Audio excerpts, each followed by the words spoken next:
many of you were told by your parents, teachers, friends, mentors to just follow your passion and everything will work out? In my work as a career coach, I've worked with hundreds of workers who felt lost because they were misled into believing that following their passion is the key to a fulfilling professional life.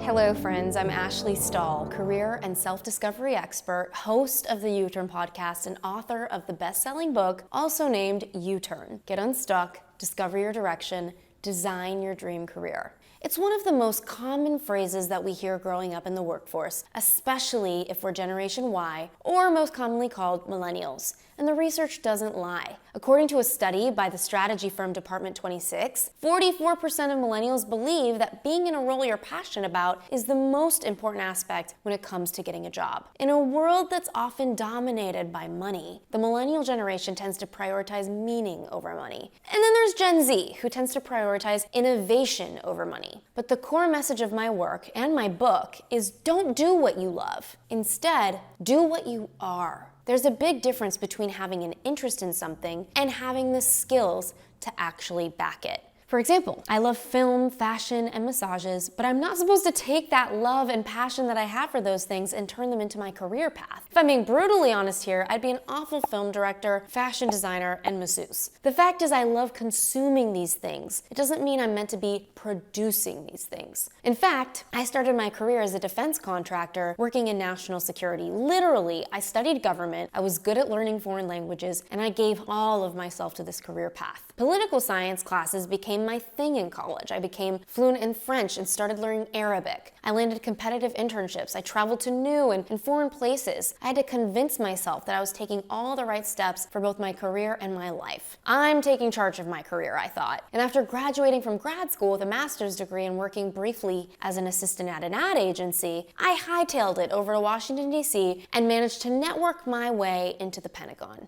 Hired as a defense contractor to run an incredibly important training program, I was certain that I made it. I was on track to living my passion. But we all know that life is what happens when you make plans. My passion for government and travel and languages didn't really prepare me for the realities of living on military bases and working on the front lines of the war on terror. For a long time, I convinced myself that my passion to serve our government outweighed my fear of bloodshed. But my experiences living on military bases became worse and worse. It was getting difficult to tolerate. Two main experiences shadowed my unhappiness. One day, I was working late in the office on a military base, but after hours of hyper-focusing, I realized I was hungry. Deciding to take a dinner break, I walked out of the office and trudged on over to the military cafeteria, and I remember it was really dark and quiet, very eerily quiet. And when the cafeteria came into view, there was no light to be seen from the windows. That was weird because it should have been open. And then suddenly something hit me in the back of the head and I fell hard. A knee rushing to my face from the dirt, ripped from my feet, feeling like my arms were ripped out of my sockets. I was thrown to the metal floor of a Hummer. I came to realize in that moment there was a military training happening on the base that night, and I forgot that I shouldn't go outside after 10. They ended up letting me go back to my barracks, but the bruises didn't go away for a really long time. Some of them are still with me now. That was one of the first times I realized that maybe my passion wasn't right for me. That following a passion did not mean I was meant to use the skills that job needed of me. I thought I had done everything right. I followed my passion just like everyone told me to do. I invested in it. I developed myself enough to land my alleged dream job. On paper, I did everything right.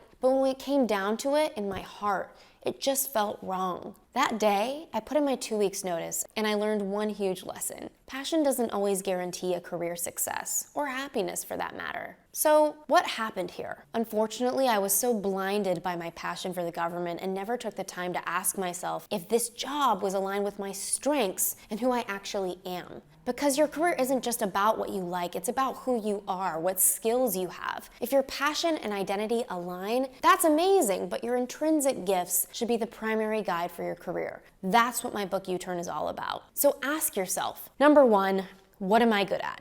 There's so much wisdom in getting clear on your strengths. My course, the Career Clarity Lab, is all about helping you figure out what actual job titles align with these strengths. Number two, what do people tell me I'm good at?